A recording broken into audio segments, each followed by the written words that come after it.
A vida é a arte do encontro, embora haja tanto desencontro pela vida. Se encontrar, se reencontrar, essa é a nossa essência. E quem foi que disse que é preciso se perder para se encontrar de novo? Perdemos muito nos últimos anos. Não era preciso. Em 6 meses, o número de brasileiros que vivem na pobreza quase triplicou. Agora é o momento de encontrar nossa melhor versão. Não o encontro físico, ainda restrito pelo vírus que assombra. Falo do reencontro com o que nos faz viver, sonhar, sorrir. O reencontro do trabalhador com o emprego. Do jovem com a oportunidade. Da mulher com a dignidade, com o respeito. Das famílias com a estabilidade. É o seu encontro com o seu direito de comer, estudar, trabalhar. Escolher seu caminho. O encontro do Brasil com a tolerância. E do brasileiro com a esperança. O Brasil tem jeito. Vocês não percam a esperança que a gente vai fazer deste país o país da concretização dos sonhos que a juventude brasileira tem hoje. Não desanime nunca. Jamais podemos deixar de sonhar, de acreditar e de realizar. Porque com a esperança no peito é possível voltar a sorrir. E trazer de volta o Brasil ao povo brasileiro.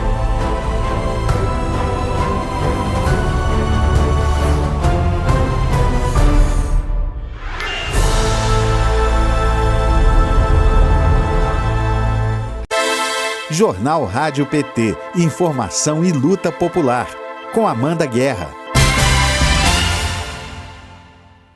Quarta-feira, 2 de março de 2022. Vamos rever a entrevista com Vitor Costa, diretor da Associação dos Empregados de Furnas, sobre a privatização da Eletrobras. A gente volta amanhã, ao vivo, às 9 horas. Entrevista. O Tribunal de Contas da União aprovou ontem a capitalização da Eletrobras nos moldes propostos pelo governo federal. A gente vai falar agora sobre as consequências da privatização da estatal e das inconsistências do processo, com o Vitor Costa, que é diretor-presidente da Associação dos Empregados de Furnas, membro do Coletivo Nacional dos Eletricitários e presidente do Conselho do Fundo de Pensão Real Grandeza. Muito bom dia, Vitor. Bem-vindo ao Jornal Rádio PT. Muito bom dia, Amanda. Muito bom dia a todos que nos assistem, todos e todas. É um prazer estar aqui com vocês. O PT foi sempre um grande parceiro na nossa luta contra a privatização, em todas as esferas, fosse nas lutas de rua, no parlamento, e até ontem, ainda horas antes da sessão da TCU, no corpo a corpo com os ministros, nós estivemos aí com deputados e senadores do Partido dos Trabalhadores nos ajudando, e isso é preciso ser dito e reconhecido. Acho que gratidão deve ser pública. Então, primeiramente, cumprimento a todos e todas e agradecendo sempre a todo esse apoio na luta, desde pelo menos 2016, quando começamos aí depois do golpe a lutar com esses tantos ataques, entre eles as tentativas incessantes de privatização da Eletrobras e precarização de outras estatais como a Petrobras. Você lembrou agora que o processo vem depois, né, logo depois do golpe contra a presidenta Dilma. Eu queria que você fizesse uma avaliação das entidades que representam o setor. O que motiva um governo federal a privatizar um setor tão estratégico, né, geração e abastecimento de energia? Qual é a motivação para essa privatização? Bom, na realidade, assim, até o discurso é um pouco volúvel, porque o discurso ele é para esconder o real motivo. Eduardo Moreira ele tem uma tese muito interessante, que ele diz que os cargos no governo eles parecem portas giratórias de bancos, né, onde você transita entre o mercado e o governo em conflitos de interesse. Se eu disser para vocês onde estão aqueles que idealizaram a privatização da Eletrobras em 2017, vocês vão entender um pouco qual é a motivação. Por exemplo, o ex-presidente da Eletrobras está numa empresa privada, privatizada, a antiga BR Distribuidora, Vibra. O Eduardo Guardia, que era ministro na época da Fazenda, hoje é CEO da BTG Pactual. O Mansueto, que era secretário do Tesouro, também é CEO da BTG Pactual. O ex-presidente do Banco Central passou pelo Credit Suisse, está no FMI. O ex-secretário de Energia está na Abrace, que é uma associação de grandes consumidores de energia. E o ex-presidente da EPE está hoje na PSR BTG Pactual também. Então aí você percebe, eles transitam entre, desde o governo Temer, os agentes de governo que deveriam atender a interesses públicos, atendem a interesses privados e transitam entre o governo e os grandes bancos, os grandes setores financeiros. Então, a motivação para privatizar a Eletrobras, entregar a Eletrobras, as subsidiárias e refinarias da Petrobras, ela está muito relacionada a atender a interesses específicos de um setor da sociedade que não é o setor produtivo, é o setor financeiro, que vê, nesse período que nós encontramos desde 2016, uma oportunidade, que está acabando, para conseguir, a toque de caixa, a qualquer custo, privatizar as grandes estatais brasileiras, num contrassenso com o que se faz no mundo. Né? Depois de 30 anos da onda neoliberal na Europa, centenas de municípios e países estão reestatizando serviços de infraestrutura como saneamento e energia, porque constatam que não existia interesse nesse período de investimento e expansão. Logo, é uma constatação de que o neoliberalismo não deu certo, a política de privatização retrógrada de Paulo Guedes não deu certo, mas aqui no Brasil ela volta à tona para atender a interesses específicos, não tem outra motivação. Vitor, e a conta de energia, ela vai ficar mais cara? Há o risco também de apagões com essa entrega da estatal? Bom, então, é importante dizer isso, porque nós sempre alertamos em relação ao aumento da conta de energia. Em 2017, como a gente tinha tido ainda uma recente ruptura de governo, a ANEEL, a Agência Nacional de Energia Elétrica, ela estava preservada, né, na sua independência e deu algumas declarações que essa modelagem de privatização da Eletrobras, que vem desde aquela época, aumentaria só num primeiro momento em 16,7% a conta de luz de brasileiros e brasileiras. Tá? Então, é um impacto muito claro para um primeiro momento, mas se ainda fosse só isso, se ainda fosse um discurso que nós pegamos da agência naquela época, ele poderia ser contestado. O problema é que hoje a agência ela não atualiza esses estudos. Na semana passada, foi enviado ao Tribunal de Contas da União um ofício do CONASEM, que é um conselho que representa 84 milhões de unidades consumidoras de energia elétrica no Brasil, ou seja, todos os brasileiros e brasileiras, solicitando que se atualizassem os estudos da ANEEL. A gente sabe que existem os impactos tarifários, que eles vão ser severos, que eles vão ser pesados, mas a gente não tem ainda a numeração exata, porque a ANEEL não atualiza, o governo não manda os estudos. Esse é um outro ponto absurdo na privatização da Eletrobras. Agora, por uma tendência, primeiro, pelo que foi colocado em 2017, por uma tendência das privatizações recentes no Brasil, as privatizações de distribuidoras feitas desde 2017, com a CELG e com as distribuidoras do Norte e Nordeste, a gente só tem tido tarifaço e apagão, aumento na conta de luz na veia e, enfim, vários sinais de desabastecimento. A gente está aqui hoje no Distrito Federal, acompanhando aqui, depois da privatização da SEB, o quanto que populações têm ficado sem energia elétrica, desabastecidos 18, 24 horas e, enfim, tendo um transtorno de vida absurdo, e isso tem sido, no Brasil, a tônica dos processos pós-privatização. Aumento na conta de luz e crise no abastecimento. Apagão, por quê? Porque, naturalmente, há uma quarteirização da mão de obra, há uma aquisição de materiais que são básicos para o setor e são materiais de procedência duvidosa, e justamente tudo para que se haja um maior ganho e sem preocupação com a qualidade na prestação do serviço para a sociedade, e a partir disso você coloca o sistema em risco, que foi, por exemplo, o que aconteceu no Amapá, tá? A partir de uma transmissora que tinha lá um transformador de 8ª categoria, mão de obra quarteirizada. O mantra é sempre o mesmo e, infelizmente, o resultado também é sempre o mesmo.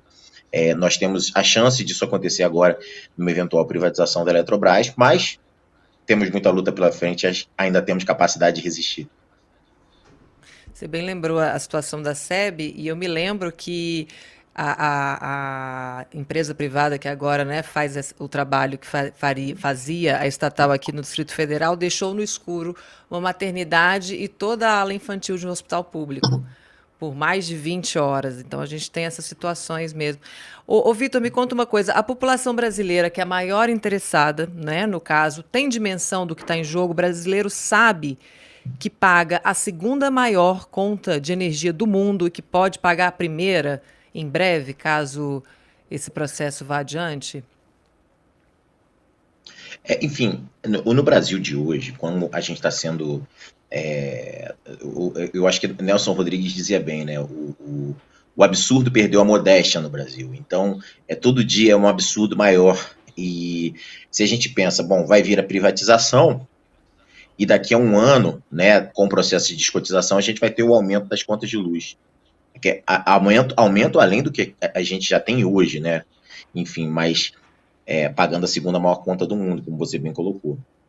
Qual é o problema? O problema é que o brasileiro médio e a brasileira média, a gente tem tantos problemas no nosso cotidiano, né? A gente tem que, primeiro, num país onde vacinação é um ato político, é um ato de resistência, pensar na conta de luz daqui a um ano talvez não seja aquele assunto que vai tomar a sua reunião familiar. Deveria ser, porque energia elétrica ela não pode ser substituída por nada. Tem um amigo que fala que você não pode tratar a energia como commodity, porque você não tem substituição. Se você não tem arroz, você come macarrão. Se você não tem energia elétrica, você substitui por o quê? Né? E, além disso, a gente está falando de algo que impacta também em toda a cadeia da economia. Tudo precisa de energia elétrica para ser produzido, para ser transportado.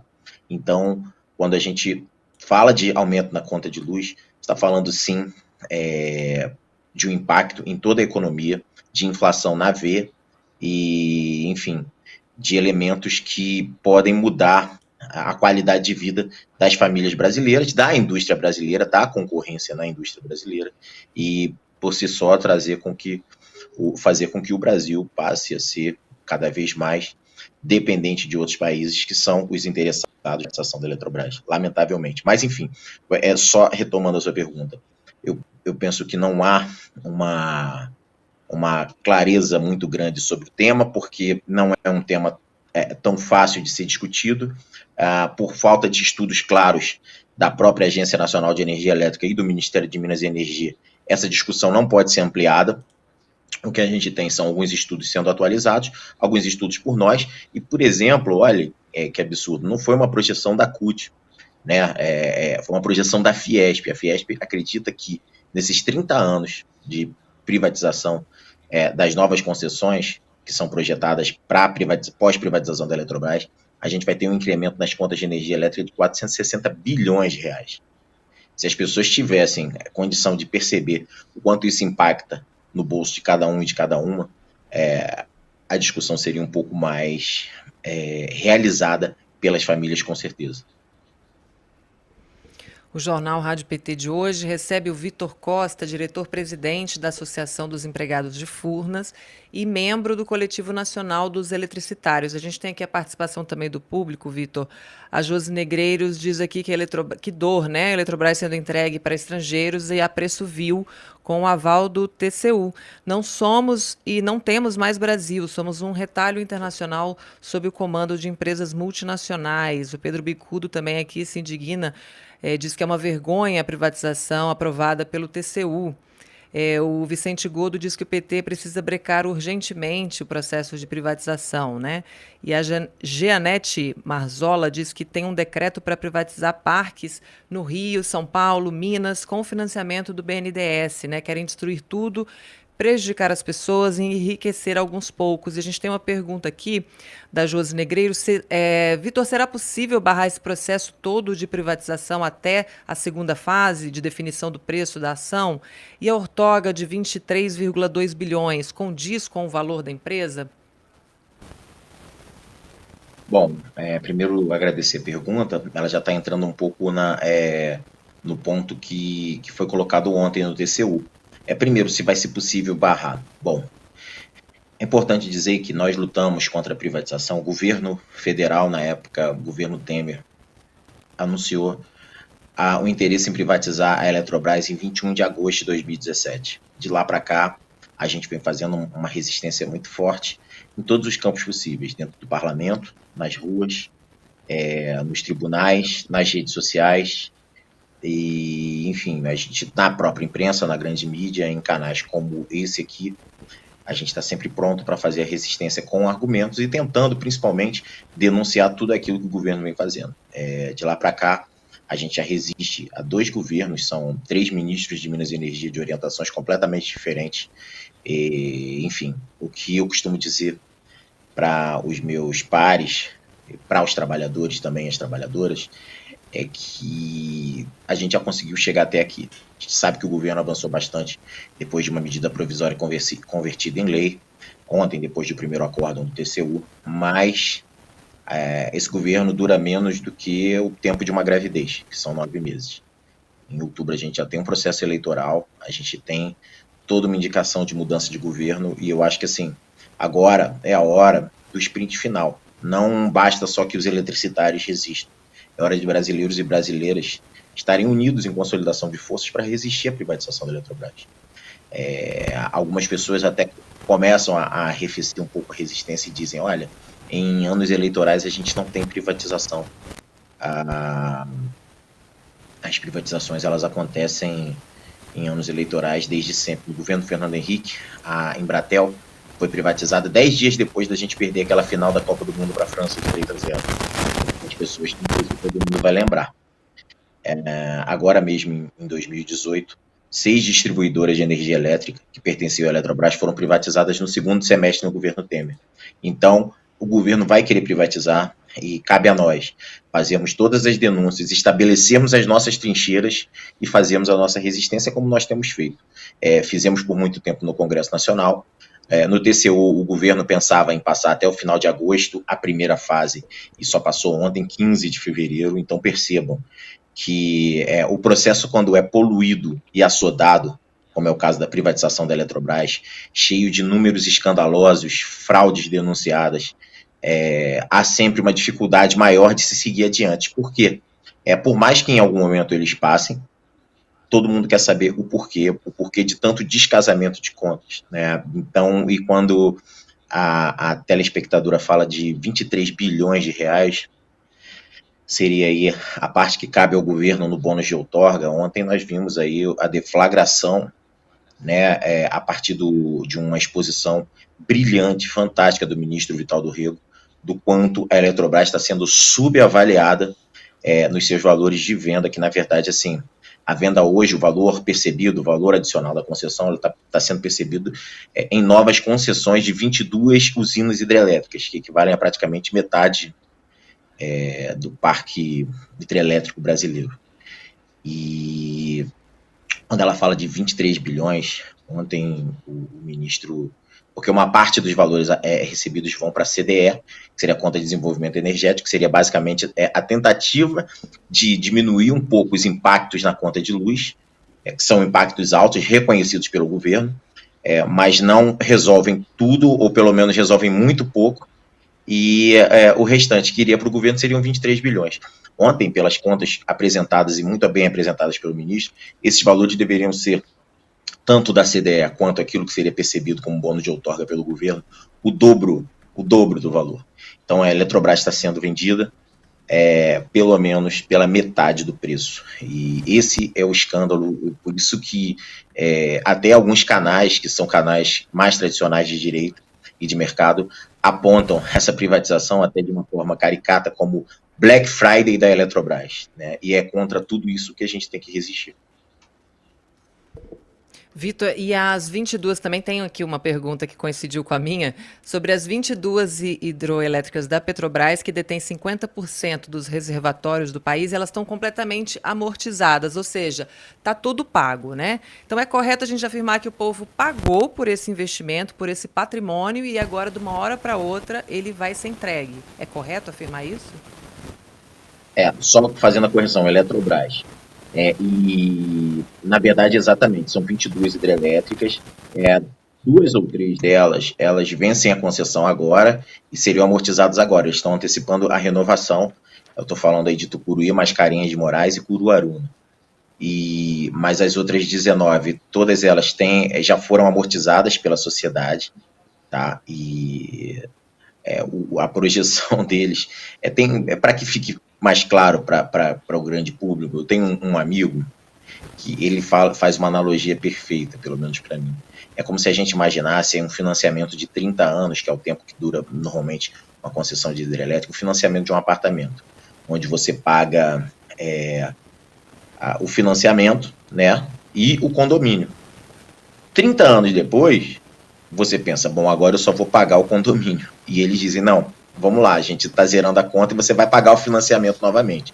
Eles estão cobrando por uma usina hidrelétrica que já está amortizada, que foi paga pela sociedade brasileira, o preço de uma usina nova, tá? Como se fosse uma usina nova, e isso vai trazer naturalmente aumento na conta de energia elétrica. Esse é o processo de descotização, é desse processo que a ANEEL e o Ministério de Minas e Energia fogem do debate. Então, o que a gente está falando na Eletrobras hoje são 2 grandes escândalos. Um é a falta de estudos claros que apontem o impacto na conta de luz para brasileiros e brasileiras, e o outro é a subavaliação do preço da Eletrobras, porque depois de tudo que vimos ontem no TCU, ao que parece, e só se reforça, é que foi determinado o preço máximo que se quer pagar pelo bônus de outorga e pelos valores da CDE, pelo valor adicionado da concessão, é de 63 bilhões de reais, 64 bilhões de reais, e a gente precisa fazer as contas para que chegue nesse número. Custe o que custar, a qualquer custo. Então, são lesados os cofres da União, são lesados consumidores e consumidoras. Essa é a realidade da tentativa de privatização da Eletrobras. E como é que fica a situação, no caso, se a privatização ela for efetivada, né? A situação da Itaipu Binacional, né? Que hoje é controlada pelo Brasil e pelo Paraguai. A parte do Brasil entrega ao capital estrangeiro, a gente perde autonomia nessa administração? Bom, então, dentro do Tribunal de Contas da União, foi feita uma divisão em dois grandes acórdãos. O primeiro, que foi aprovado ontem, ele tratava das novas concessões de 22 subsidiárias. A gente teve um debate muito forte por conta da questão do CME Energia e CME Potência. Houve uma divergência se era possível precificar ou não o CME Potência, mas, enfim, até o próprio custo marginal da expansão, que sempre foi cobrado, na verdade, na hora de se fazer esses cálculos, eles fizeram uma divisão na verdade, que reforça essa conta de chegada que nós falamos, e essa foi a primeira parte, quando dizem assim, o TCU autorizou a privatização da Eletrobras. Na verdade, ele autoriza um dos pressupostos, que é essa condição de renovação das 22 usinas. O segundo acordo, que está previsto para março, podendo acontecer um pouco adiante, porque tem questões muito complexas, ainda não resolvidas, ele trata da modelagem da privatização e da cisão, digamos assim, da separação de 2 participações importantes da Eletrobras. Uma é Itaipu Binacional, que é a partir de um acordo binacional com o Paraguai, que vence em 2023, e outra é a Eletronuclear, que é a energia nuclear, que é monopólio constitucional, por todo o risco e por toda a história que a gente tem no trato com a energia nuclear, e também por ser um assunto de ideologia e de Estado, um assunto militar na energia nuclear. Falar sobre a gestão de Itaipu Binacional. Temos muito contato com os paraguaios, que cada vez que a gente abre uma telinha dessa para conversar, eles têm um imenso ponto de interrogação na testa. Eles não sabem o que vai ser do acordo binacional, porque foi criado como subterfúgio da tentativa de privatização uma nova estatal, a ANBPar, para lidar com esses assuntos. Só que são assuntos de extrema gravidade.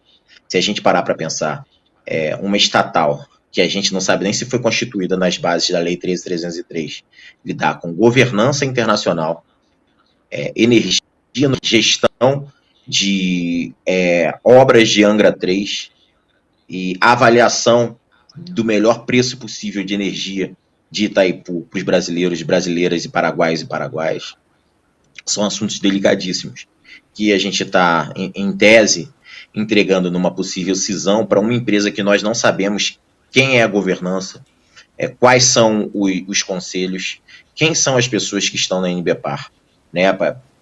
Por hora, o governo parece que começa a compor a NBPAR, mas é tudo muito incipiente para um assunto bem sério, de grave responsabilidade e que, mais uma vez, é administrado há décadas pela Eletrobras, e o Brasil tem que ficar de olho, sim, porque governança internacional e energia nuclear são coisas seríssimas.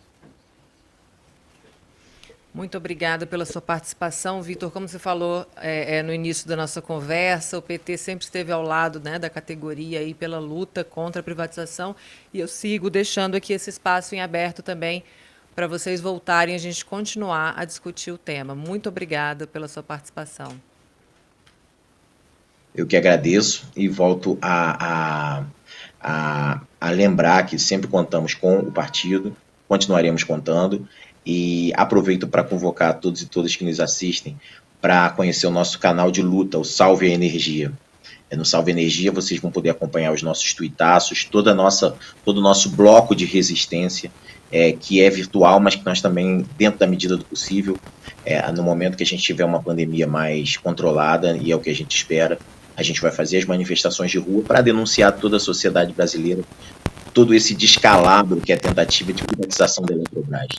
E eu digo, Amanda, mais uma vez agradecendo, nós vamos resistir e vamos voltar aqui para contar essa história, tá? E se, por acaso, eles conseguirem seguir adiante, a própria presidente do partido, Gleisi Hoffmann, em nome do presidente Lula, já disse que a privatização vai ser revista. Mas a gente vai fazer de tudo para que isso não aconteça, para dar menos trabalho. Com certeza. Esse perfil que você falou é no Twitter, Salve Energia? É isso? Está em todas as plataformas e redes sociais. Está no Twitter, Facebook, Instagram. E fiquem à vontade. Tem um site também, tá? É salveenergia.com.br.com.org, dá o serviço todo. Se der, na verdade, assim, eu não lembro se é .com ou .com.br, mas se você der um Google Salve Energia, você vai achar fácil. Salve Energia. Em todas eu as já redes estou sociais. fazendo isso. salveenergia.com.br e @salveaenergia, Salve a Energia em todas as redes sociais. Muito obrigada, Vitor. Seguimos aqui acompanhando também. Nós que agradecemos. Rádio PT. Aqui toca democracia.